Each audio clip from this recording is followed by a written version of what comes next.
let me share my screen.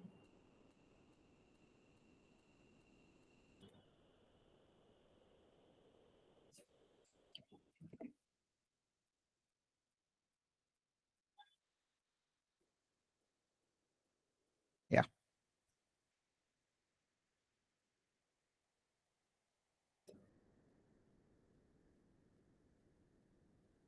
Um. So, is my screen visible? Could someone say yes or no? Yeah. Yes, it's visible. Thanks a lot. Thanks a lot. Uh, so yeah, I'll apologize beforehand because the monitor I'm using is a bit large. So sharing it here would cause the custom issues. So I'll be looking left of mind sometimes. So thanks a lot again for coming in. So we are talking about code reviews, and we have a lot of developers here. So I guess we are all interested about it. Let's say, hope we will have a good 15 or 12, 20 minutes here. So I'll just begin with the short brief of mine. So I'm working at Bikash Limited as a senior engineer. I work mostly in Java backend, TypeScript, and microservices, and I have a bit more than 4+ years of experience. And apart from that, I am very much interested in educating, and I am uh, working with Olympiad communities in Bangladesh, and I am also trying to work on some math and coding books. So that's a lot about me, I guess. Let's just hop right in. So, what is a code review? We are all, you know, uh, acquainted with the thing that when we are pushing our codes, that could be harmful for the production, or maybe there is something to learn. So this is basically someone is coding and someone is having a look at it, look at it, so that if there is some bad code, or maybe there is something to learn, so that we could get the gist of it and make it better. So in short, this is just a way of catching bugs and improving code quality. Or we could say that we just say that your code is good, but it could be a bit better. Now you might say that we don't need code reviews because, I review my own code, right? So, but actually we kind of need it, because every member can know what is happening to the code base, and what is happening to the team uh, between the time when I'm reviewing someone's code and I am applying for someone's review. So it's a very good ground for knowledge share in the technical view, right? And of course, bugs are found faster, because when you are putting it to the staging or putting it to the production, maybe our QAs will help you out for finding the bugs. But if you can put the bugs first, then the production will be a much more smooth sailing. So code review is also important in that regard. Also, when you are putting up the code for review, you have to make it readable. Let's say you're just coding yourself, and this is a personal project, and you know how you code, so you are well versed with it. But somehow, if you are putting in a team and you're working there, uh, in that environment, someone else has to be able to read that code and understand without any explanation. So you better be a good coder right there, and you better put some description to it. So when someone is reviewing it, you get the gist that someone else is okay to understand. So your code is good enough. And also, let's say you have someone who is just a fresher, someone who is 1 year's experience, someone who is 5 or 6 years experience. But when you're coding, sharing something, a method, or maybe some tricks, some tool of trade, so it gets spread faster. I mean, let's say you have learned something new and you have added to your code, but not everyone knows it, right? But when someone is reviewing it, he or she gets to know that this is a good way to do it, right? Or maybe you have put some bad code and someone who is reviewing it lets you share their knowledge that you could make it better. Yeah, and it also helps developer learn the code base, new techs, best practices, and techniques that grow all of our skill sets. So it's a lot about knowledge sharing than just make it bug free, right? And it improves communication between developers in a team. Because we all are working in remote and hybrid, and there is a gap between us.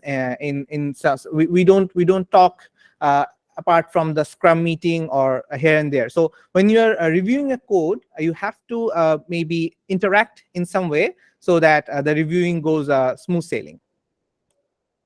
So how should we do it? Let's say that when you are about to review, there are some guidelines to it. But at the same time, when you are putting your code for the review, there should be guidelines there too. So let's see it from our side, from the coding side. So firstly, uh, I'll just cluster both the pointers here, that aim for small and incremental changes and cluster the related changes.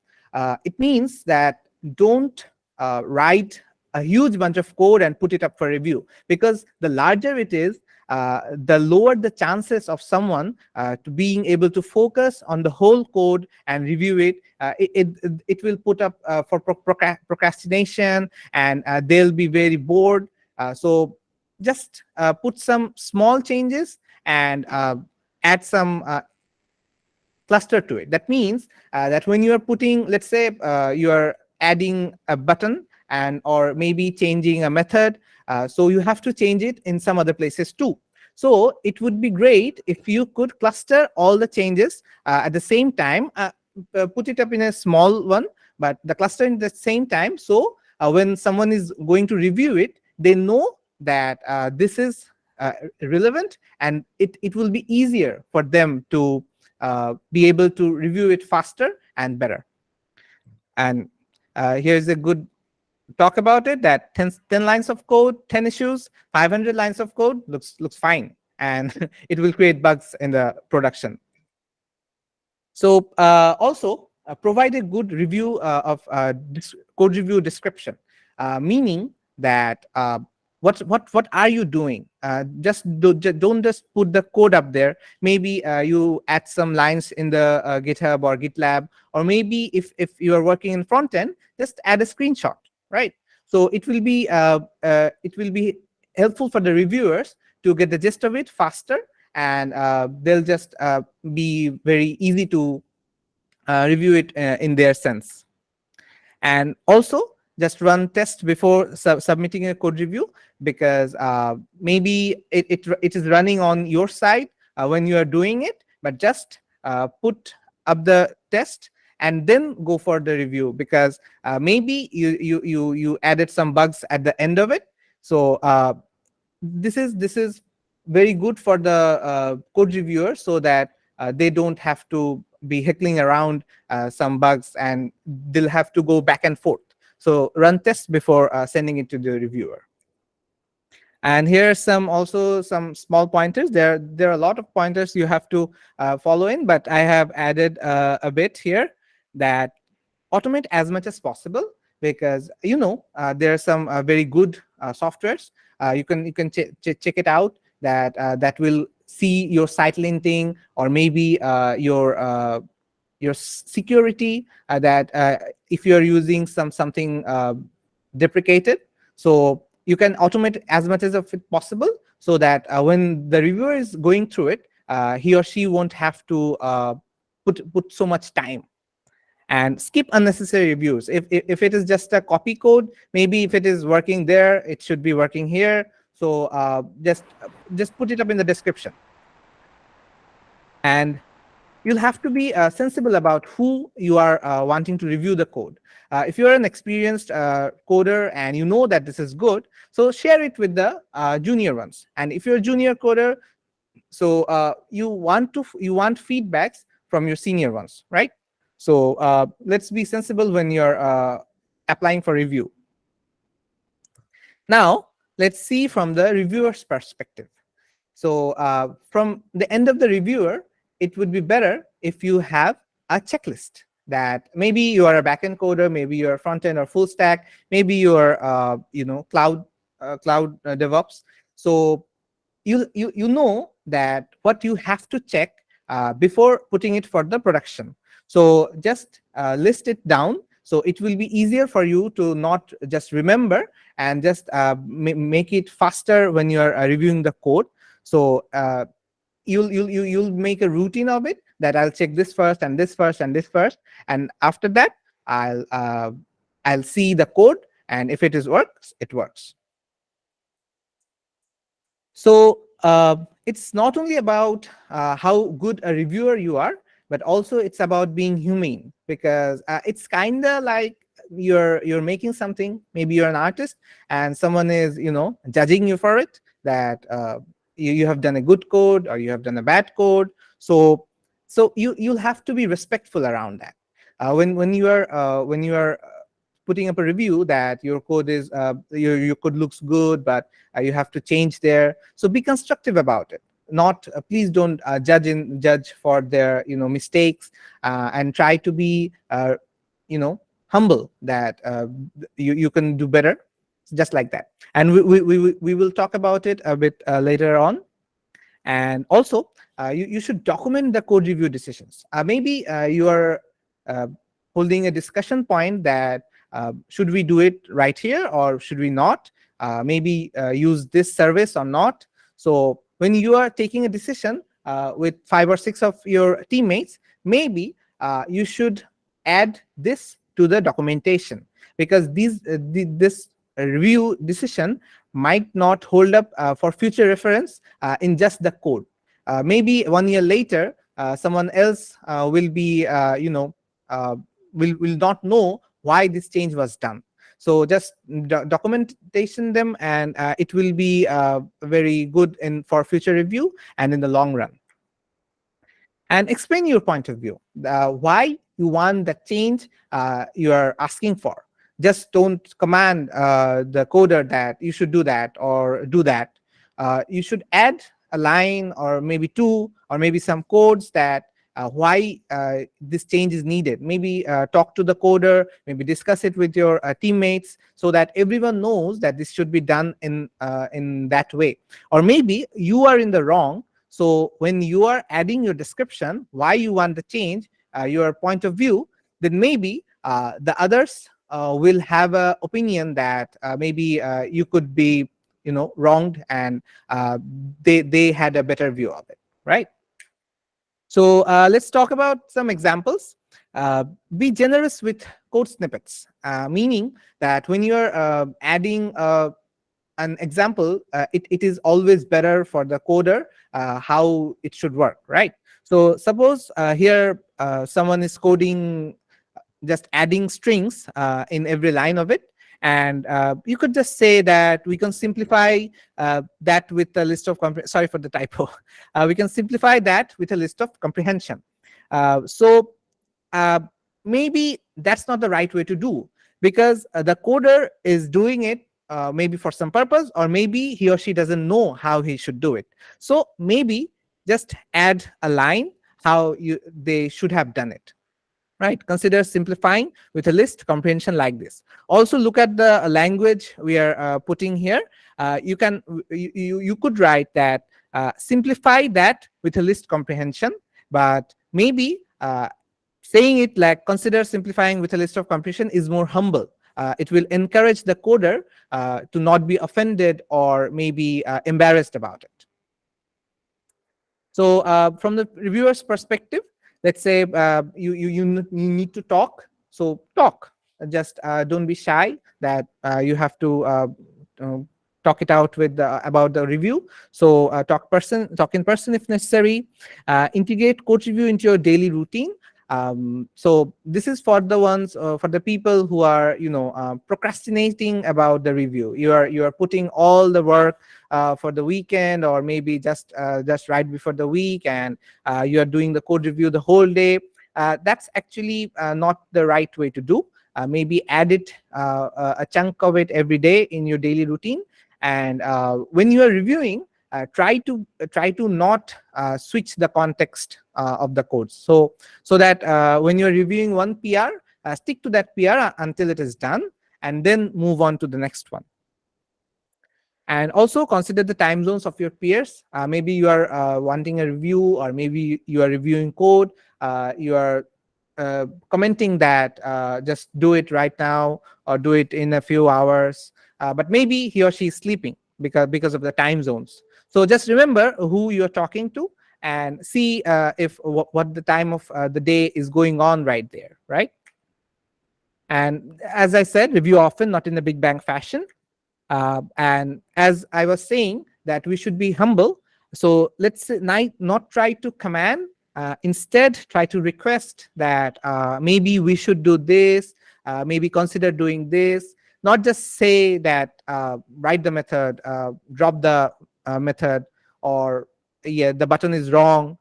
Be more humble about it, and it will be good for both of you. The relation will be better, and he or she will not be embarrassed or offended in any way. So what I was talking about in the last part, that we should not be enjoying code review like it's a battering session of the coder. Uh, we all want that there is no issues in our code, and the reviewer is also okay about it. And that's that. I guess thanks a lot for your time. Thanks a lot for listening what I had to say. Uh, if you have questions, please put it up. I'll try to answer them if possible. Yeah, Ahmed Ali has raised a hand. Uh, Please unmute and what you want to say. Hi. Okay, I just have Hello. three questions. I will Sure. ask you one by one. My first question is, how should we maintain the security checks while reviewing the code? Because it's a very big topic when the security topic comes. So how should we maintain it? Yeah, so it will be different on how your team or how your company is going about it. So there are if you're very serious about it, you could you could use some paid subscriptions who will check your code on your behalf if there are some deprecated libraries you are using. Maybe your code has some cross-site scripting issue. That is very easily checkable by the software. And Mhm. about that, if you're trying to go human, so let's make a list of it, that when you are coding, there could be such and such issues. So whenever I am adding a library or adding a line of code, just check the list that if it is being vulnerable in any way.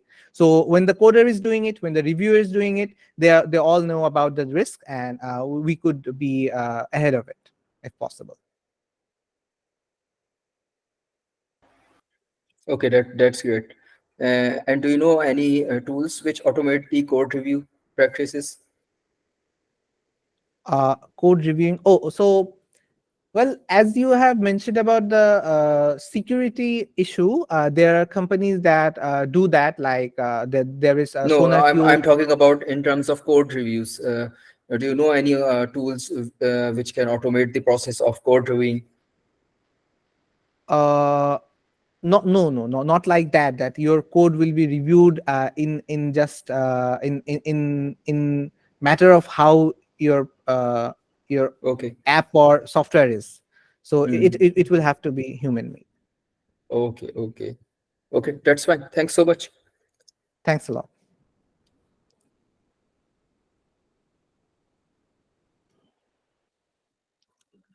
So uh, so this is my email. If someone wants to talk anything about it, you could give me a knock. And if someone else has any question, or maybe you could give feedback that you have to add something to it. We have a lot of listeners here, so it will be beneficial for all of us, maybe.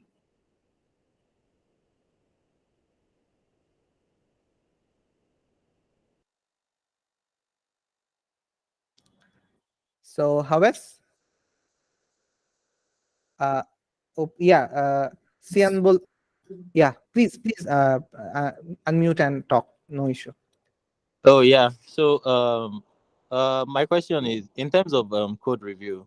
What if probably a code actually works, but probably the syntax a user used is a kind of a longer approach, and you have probably a shorter implementation, but in the real sense, the code actually works, right? Is Right. it something that can be approved, or probably it still needs to be communicated to the person with the push request and on better ways of improving the code, Yeah. or it's fine So as long as yeah. right.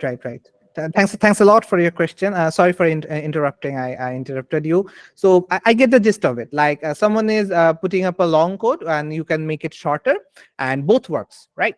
So you'll have to have a convention in your team that how such code should be done, right?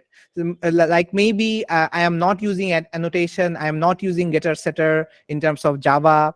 I am using noargs constructor. So when you are putting up the environment, when you're putting up the team, you should make a convention. Or maybe when you are facing such an issue, make the convention right there that we are deciding that we will be doing such code like this from now on. So that will be better for all of the team. And maybe if it is a very small issue, then you can just let go. All right, thank you. Thanks for that. Thanks a lot. Any other questions, guys? We should. Hey, Havas. Hello. Shall we take one more question? Maybe if there is one or two questions. Otherwise, you can reach out to Ilham or Slack or email. Right. All right. Okay. Yeah, I think there's no further questions. Yeah. Thanks a lot for Yeah. the. Yeah, thanks everyone for coming in, and maybe we'll have more sessions like this. I hope if it works for you, please join. So have a good day, everyone. I would really appreciate, guys, if you can give us a feedback. Thank you. From the beginning. Definitely would really appreciate that. Yeah. All right. Thanks a lot. Okay, Havas. Bye-bye. ধন্যবাদ। Bye.